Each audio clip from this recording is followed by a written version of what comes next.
So good morning all of you. My self नागिन तिवारी स्वागत करता हूँ आपका हमारे चैनल ट्राई स्टार क्लासेस पर। मैं आशा करता हूँ आप लोग अच्छे होंगे, स्वस्थ होंगे, मस्त होंगे और ज़बरदस्त तरीके से पढ़ाई अपनी कर रहे होंगे। सो फ्रेंड्स, मैं लेके आ रहा था यूपीजी के और यूपीजी के फ्रेंड हिस्ट्री की क्लास।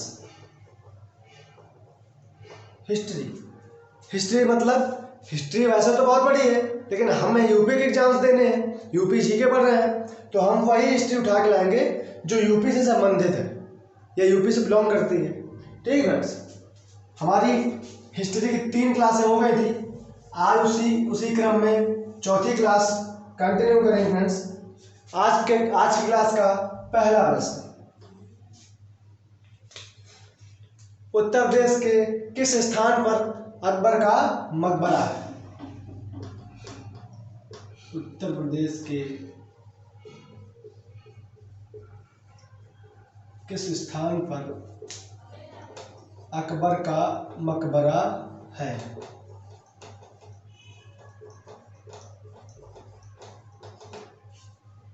पहला प्रश्न हमारा कि उत्तर प्रदेश के किस जिले में अकबर का मकबरा है? फ्रेंड्स, जानेंगे इसका आंसर। तो उत्तर प्रदेश के आगरा में, आगरा ताजनगरी, आगरा सिकंदरा, आगरा में एक जगह पड़ती है सिकंदरा, वहां पर जो है अकबर का मकबरा बना हुआ है। तो कहाँ पर हो जाएगा? तो ये हमारा पाया जाएगा अकबर का मकबरा कहाँ पाया जाता है? तो ये हो जाएगा आगरा सिकंदर में। तो उत्तर प्रदेश के किस स्थान पर अकबर का मकबरा है? तो वो फ्रेंड्स हो जाएगा आगरा के सिकंदर में, आगरा में।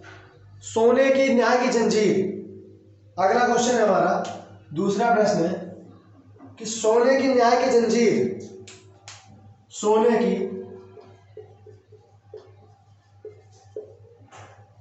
न्याय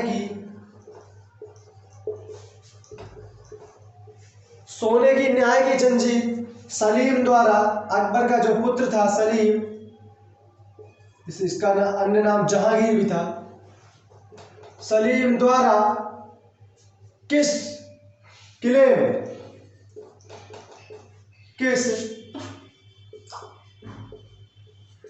में लगवाई गई?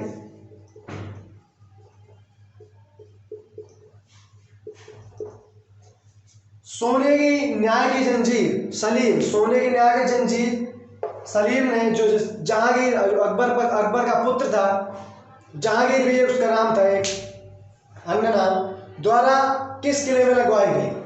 वो जो सलीम ने सोने की जंजीरें, सोने की न्याय की जंजीरें लगवाई थी, वो कहाँ पर मिलेगी या कहाँ पर है जो है? तो उसका जो आंसर हो जाएगा हमारा, तो वो आंसर हो जाएगा हमारा आगरा का किला। आंसर हमारा हो जाएगा आगरा का किला।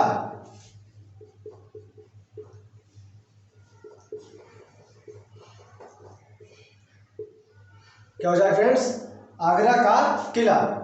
तो सोने की न्याय की जंजीर सलीम द्वारा किस किले में लगवाई गई? तो वो हो जाएगा आगरा का किला। इसका आंसर हो जाएगा आगरा का किला। और आगरा में ही उत्तर प्रदेश अकबर का मकबरा स्थित है, और आगरा में ही ताजमहल स्थित है, और आगरा में ही रानी मुमताज महल भी स्थित है, बेगम मुमताज महल भी स्थित है। तो ये सारी चीजें हैं, आगरा का किला, अकबर का मकबरा,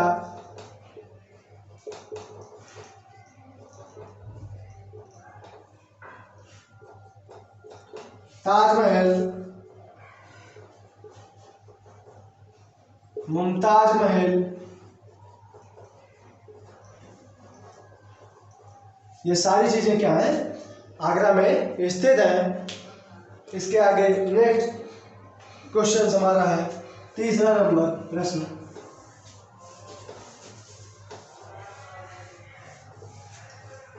तीसरा प्रश्न हमारा हो जाएगा, हमारा जो नेक्स्ट क्वेश्चन है वो ये है कि वाराणसी स्थित काशी विश्वनाथ मंदिर, हमारा आज का तीसरा प्रश्न, काशी स्थित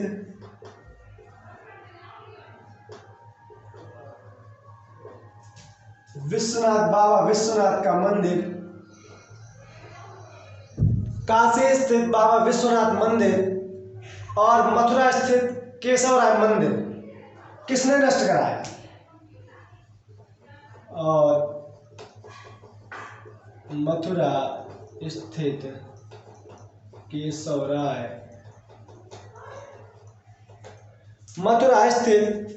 केशवराय मंदिर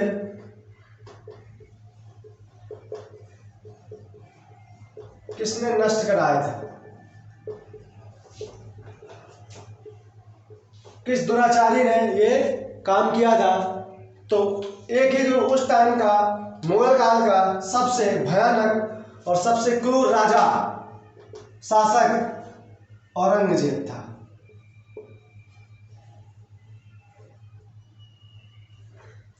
तो फ्रेंड्स इसका आंसर हो जाएगा औरंगजेब। क्या था? काशी स्थित विश्वनाथ का मंदिर और मथुरा स्थित केशवराय जी का मंदिर किसने नष्ट कराया था? तो इसका फ्रेंड्स क्या हो जाएगा? आंसर इसका हो जाएगा औरंगजेब, जो मुगल कालीन का सबसे क्रूर शासक माना जाता है, सबसे क्रूर शासक माना जाता है। इसके बाद हमारा अगला प्रश्न है खानवा के युद्ध में जिसमें औरंगजेब जीता और शाहसुदा राजा की या शाहसुदा शासक की हार हुई। फिर से एक बार, खानवा के युद्ध में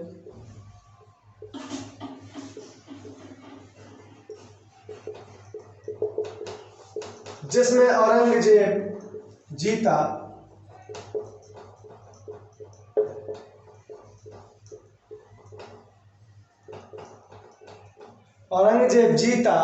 और शाहसुदा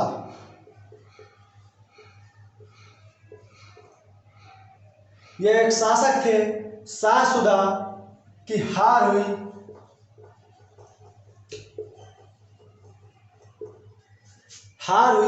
तो यह युद्ध किस वर्ष लड़ा गया? यह युद्ध किस वर्ष लड़ा गया?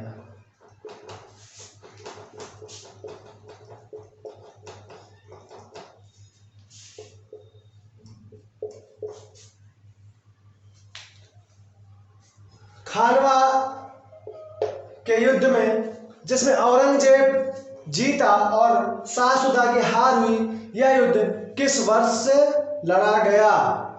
तो इसका आंसर हो जाएगा फ्रेंड्स 1659 ईस्वी में। क्या हो जाएगा फ्रेंड्स इसका आंसर? 1659 ईस्वी में। तो एक बार फिर से देखेंगे, काशी विश्वनाथ और मथुरा स्थित केशवराय मंदिर किसने नष्ट कराया? तो वो कराया था सबसे क्रूर शासक, मुगल कालीन के सबसे क्रूर शासक औरंगजेब ने। और खानवा के युद्ध में जिसमें औरंगजेब जीता और शाहसुदा की हार हुई, यह युद्ध किस वर्ष लड़ा गया? तो उसका आंसर हो जाएगा फ्रेंड्स 1659 ईस्वी। अगला प्रश्न देखेंगे,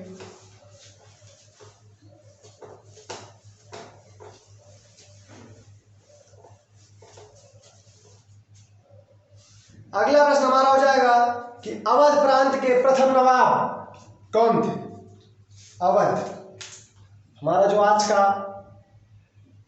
5वां क्वेश्चन है कि अवध प्रांत के अंतिम नवाब कौन थे?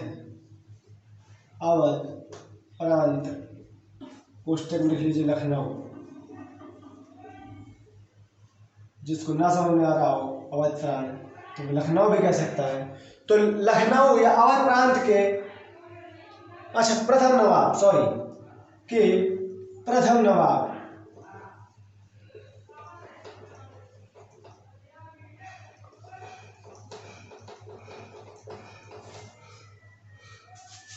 अवध प्रांत के लखनऊ के प्रथम नवाब कौन थे?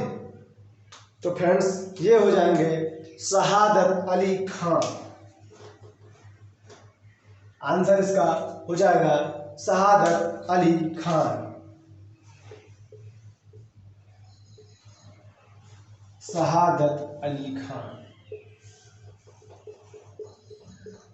शहादत अली खान, इनका एक अन्य नाम था बुरहान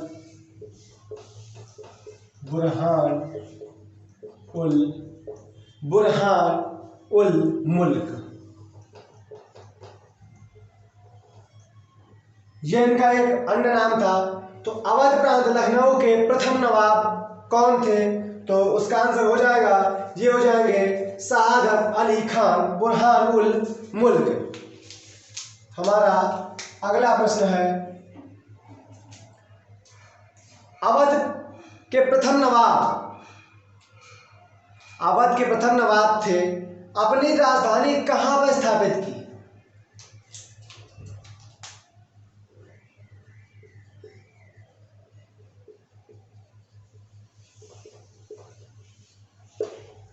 ये जो अवध प्रांत के प्रथम नवाब थे शहादत अली खान, इन्होंने अपनी राजधानी कहां स्थापित की? अब लखनऊ प्रांत के तो बन गए नवाब, अब इन्होंने राजधानी बनाई होगी किसी न किसी प्रदेश को, किसी जिले को। तो अपनी राजधानी इन्होंने किस जिले को बनाई? तो इसका आंसर हो जाएगा फ्रेंड्स फैजाबाद।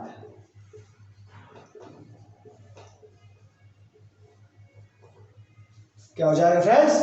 फैजाबाद। तो अवध प्रांत के प्रथम नवाब शहादत अली खान बुरहान उल मुल्क ने अपनी राजधानी कहां पर स्थापित की? तो उसका आंसर हो जाएगा फैजाबाद। क्या हो जाएगा फ्रेंड्स? फैजाबाद उसका आंसर हो जाएगा। अब हमारा अगला प्रश्न हमारा है कि किस नवाब ने अपनी राजधानी फैजाबाद से बदलकर लखनऊ कर दी थी? यहीं पे देखिए एक ट्विस्ट आ गया। अभी अवध के प्रथम नवाब ने शहादत अली खान ने अपनी राजधानी फैजाबाद बदली। अब किस नवाब ने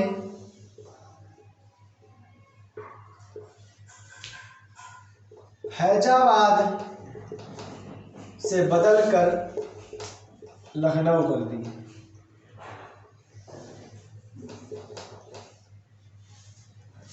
तो किस नवाब ने अपनी राजधानी सॉरी नोट कर लेते हैं,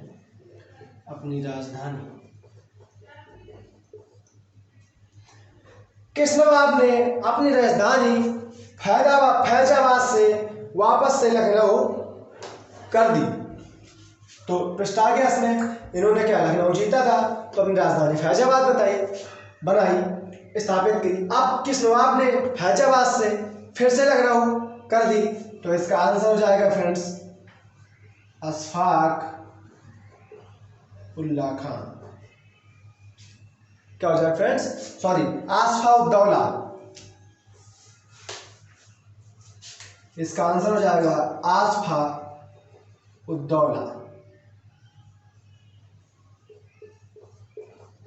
आसफाउद्दौला एक मुगल शासक थे। इन्होंने क्या किया कि इनको पसंद नहीं आया कि अवध प्रांत की राजधानी लखनऊ फैजाबाद कर दी गई, तो इनको अच्छा नहीं लगा वो चीज़। तो ये इन्होंने क्या किया, महासन ने अपनी राजधानी फिर से फैजाबाद से बदलकर लखनऊ कर दी। ठीक फ्रेंड्स, ये महाशय बड़े अटपट थे। ये कहते हैं हम क्यों करें दूसरे को, अपने मन का काम करेंगे। तो इन्होंने बिल्कुल पहले वाले राजा से चिढ़कर एकदम चिड़न में टसन में अपनी राजधानी फिर से वही कर दी फ्रेंड्स। ठीक है, अब हमारा नेक्स्ट प्रश्न या अगला प्रश्न हमारा है कि बक्सर का युद्ध अंग्रेज और किन के मध्य हुआ? जो बक्सर का युद्ध हुआ था,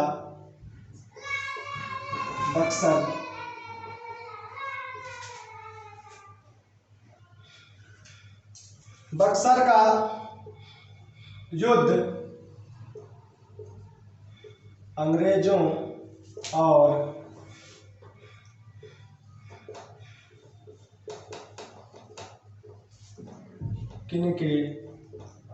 किनके मध्य हुआ। तो बक्सर का युद्ध अंग्रेजों और किनके मध्य हुआ, और इसी में जानेंगे कब हुआ और किसके खिलाफ हुआ, ये भी जानेंगे फ्रेंड्स। तो इसका जो प्रश्न पूछ रहा है, जो हमारा प्रश्न पूछ रहा है कि अकबर का युद्ध अंग्रेजों और किसके मध्य हुआ, तो इसका आंसर हो जाएगा मीर कासिम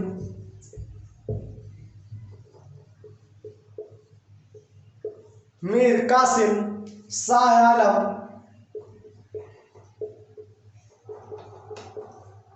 आलम द्वितीय, मीर कासिम शाह आलम द्वितीय और शुजाउद्दौला। क्या फ्रेंड्स? शुजाउद्दौला।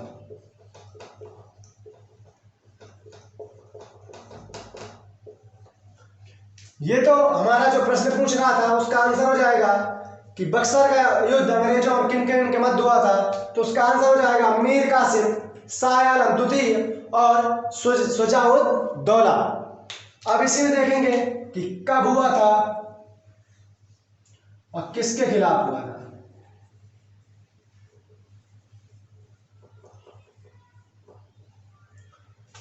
जानेंगे फ्रेंड्स कि कब हुआ था और किसके खिलाफ हुआ था। तो ये हुआ था फ्रेंड्स 1764 ईस्वी में। कब हुआ था फ्रेंड्स? 1764 ईस्वी में हुआ था, और ये हुआ था अंग्रेजों के खिलाफ। प्रश्न में ही उत्तर छिपा है फ्रेंड्स। अगर कभी प्रश्न आ जाता है कि बक्सर का युद्ध अंग्रेजों और मीर कासिम शाह आलम द्वितीय शुजाउद्दौला के मध्य हुआ था, वह किसके खिलाफ हुआ था, तो प्रश्न में ही आंसर छिपा है फ्रेंड्स। तो उसका आंसर हो जाएगा अंग्रेजों के खिलाफ। क्या हो जाएगा फ्रेंड्स? अंग्रेजों के खिलाफ। तो मीर कासिम शाह आलम शुजाउद्दौला ने जब बक्सर का युद्ध लड़ा उन्हें 1764 ईस्वी में, तो क्या हुआ, ये तीनों मिलकर भी अंग्रेजों से हार गए। तो जब अंग्रेजों ने ये सोचा कि जब ये तीन बड़े बड़े राजा मिलकर हमसे हार गए हैं, तो भारत के राजाओं में ज़्यादा दम है नहीं है, इसीलिए इन्होंने पूरा भारत पर अपना आधिपत्य बना लिया और भारत पर 200 साल राज किया। इसी वजह से अब हमारा अगला प्रश्न है,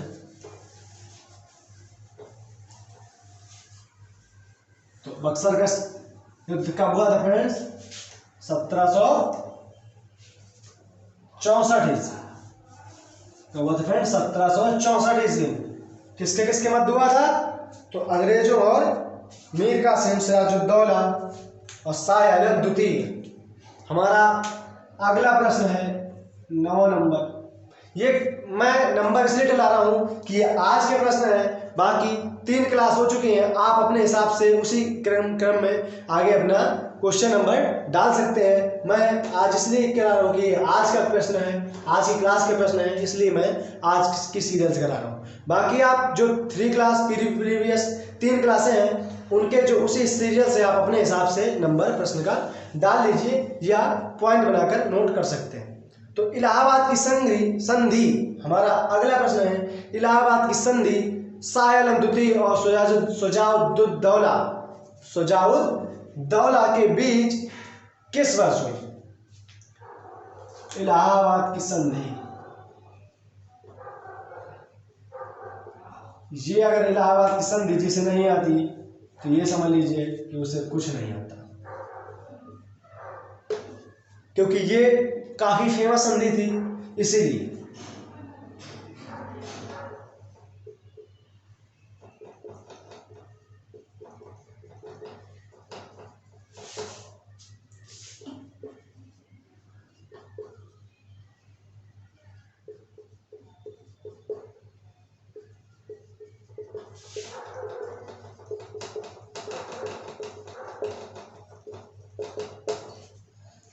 इलाहाबाद की संधि शाह आलम द्वितीय, और पहली बात तो हमारा जो पहला पॉइंट है वो हो जाएगा कि इलाहाबाद की संधि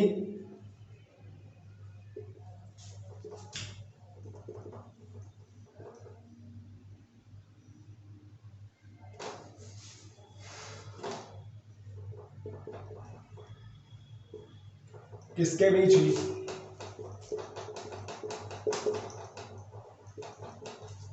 तो हमारा जो पहला पॉइंट आ जाएगा वो ये हो जाएगा कि इलाहाबाद की संधि किसके बीच हुई। तो प्रश्न में ये आंसर है, इलाहाबाद की संधि शाह आलम द्वितीय और शुजाउद्दौला के बीच हुई फ्रेंड्स। तो क्या हो जाएगा, पहला पॉइंट हमारा इस क्वेश्चन से एक आंसर निकल के आता है जो एग्जाम में पूछा गया है और पूछा जा सकता है कि इलाहाबाद की संधि किसके किसके मध्य हुई। तो इसका आंसर हो जाएगा शाह आलम द्वितीय और शुजाउद्दौला। और ये कब हुई? तो ये हो जाएगी 1765 ईस्वी में। कब हुई फ्रेंड्स? तो ये हो जाएगा 1765 ईस्वी में। तो इलाहाबाद की संधि किसके किसके मध्य हुई? तो पेपर में प्रश्न आता है कि इलाहाबाद की संधि किसके किसके मध्य हुई। तो इसका आंसर हो जाएगा इलाहाबाद की संधि शाह आलम द्वितीय और शुजाउद्दौला के बीच हुई।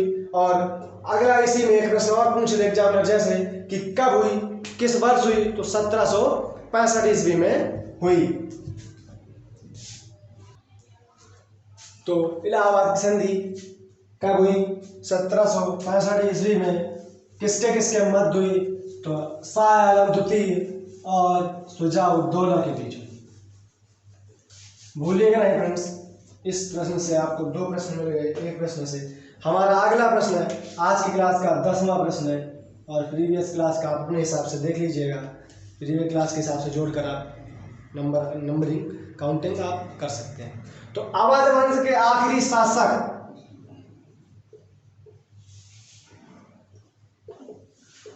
अवध वंश के आखिरी शासक अवध वंश के आखिरी शासक कौन थे? तो इसका फ्रेंड्स आंसर हो जाएगा कि कहां पर मिलते हैं जो अवध वंश के अंतिम शासक थे, ये कहां पर मिलते हैं? तो ये हो जाएगा वाजिद अली शाह। वाजिद अली शाह ये हो जाएंगे हमारे अवध वंश के अंतिम शासक या अंतिम मुगल शासक। ठीक है फ्रेंड्स। अवध मतलब लखनऊ, अवध मतलब लखनऊ, लखनऊ को जो कि नवाबों शहर के नाम से जाना जाता है। तो लखनऊ वंश के अवध वंश के आखिरी शासक या लखनऊ के आखिरी मुगल शासक कौन जाएंगे फ्रेंड्स? वाजिद अली शाह। और इनकी पत्नी का नाम था बेगम हजरत महल। इनकी जो पत्नी थी उनका नाम था बेगम हजरत महल हो जाएगा उनकी पत्नी का नाम। इन्होंने एक दत्तक पुत्र लिया था, इन्होंने एक दत्तक या गोद लिया था, एक दत्तक पुत्र लिया था। इन्होंने एक दत्तक पुत्र लिया था, उसका नाम था बिरजिस कादिर।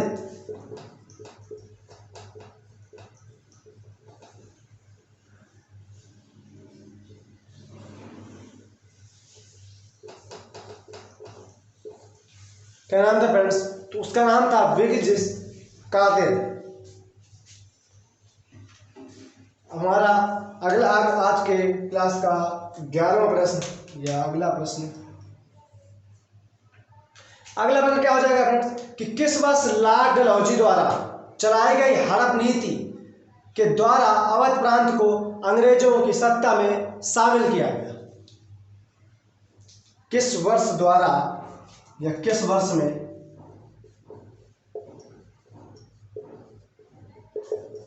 लॉर्ड डलहौजी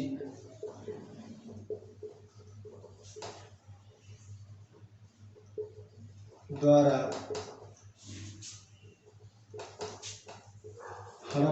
हड़प नीति के द्वारा लॉर्ड डलहौजी ने हड़प नीति के द्वारा किस वर्ष लॉर्ड डलहौजी द्वारा चलाई गई हड़प नीति के द्वारा अवध प्रांत को अंग्रेजी सत्ता में शामिल किया गया? तो किस वर्ष डलहौजी ने हड़प नीति के द्वारा लखनऊ को अंग्रेजी सत्ता में शामिल किया?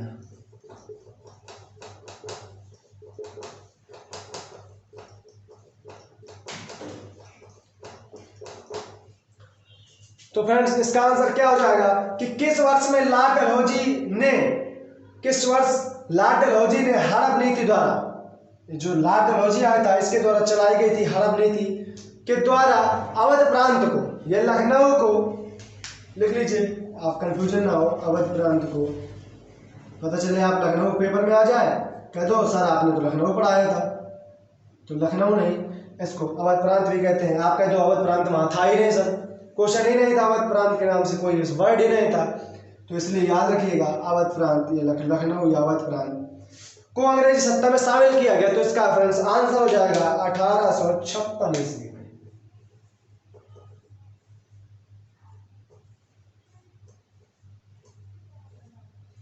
इसका आंसर हो जाएगा 1856 ईस्वी में।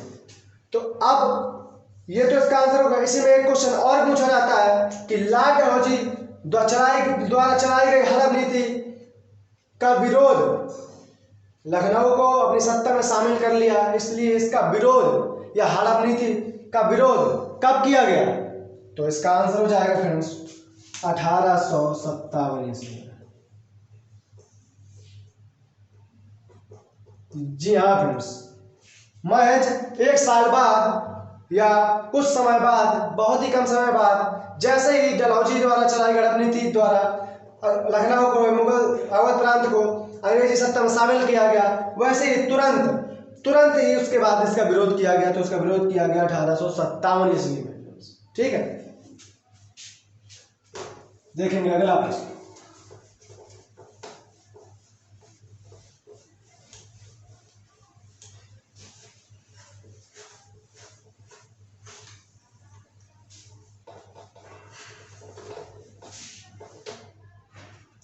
अगला प्रश्न हमारा है कि 1857 के विद्रोह में, जो अभी मैंने बताया ना कि 1857 जो लखनऊ का विद्रोह था 1857, तो 56 में तो उन्होंने किया, 57 तुरंत विरोध हो गया। तो 1857 हमारा जो नेक्स्ट प्रश्न आज का है वो है 12वां नंबर है शायद।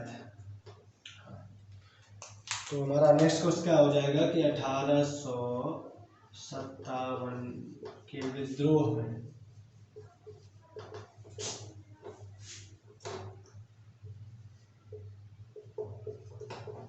लखनऊ का नेतृत्व किसने किया?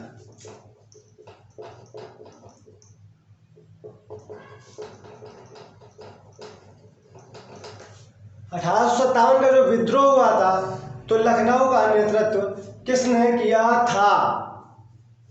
तो लखनऊ का नेतृत्व किया था बेगम हजरत महल ने। इसका आंसर हो जाएगा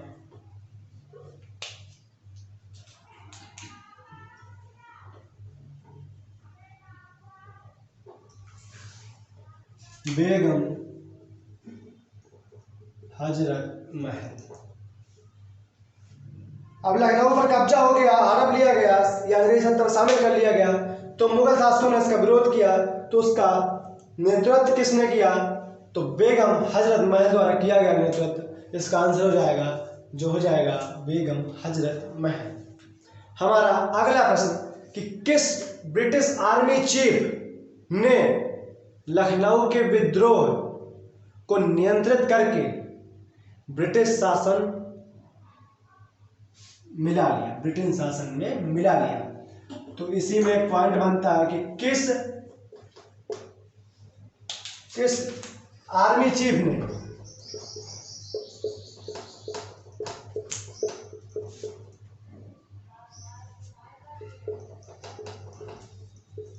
लखनऊ विद्रोह को संभाल कर या शांत करके, किस आर्मी चीफ ने लखनऊ विद्रोह को संभाल कर शांत करके लखनऊ को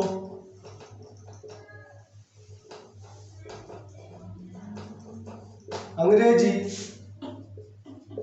सत्ता में स्थापित किया? प्रश्न बड़ा है। क्या हो जाएगा कि किस आर्मी चीफ ने लखनऊ विद्रोह को संभाल कर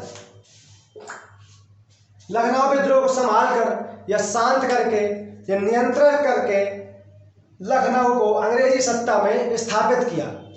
तो ये हो जाएगा कलिन कैम्बेल।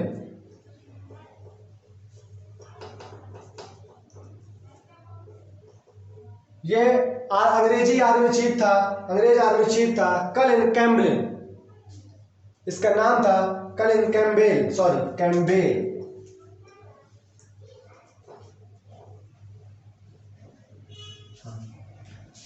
कलिन कैम्बेल इसका नाम था।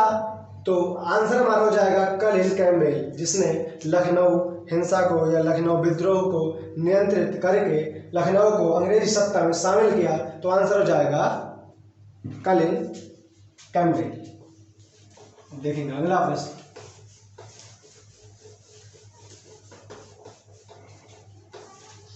हमारा अगला प्रश्न हो जाएगा कि 1857 की पहली घटना मंगल पांडे द्वारा किस दिन घोषित की गई? 1857। अगला प्रश्न हो रहा है 1857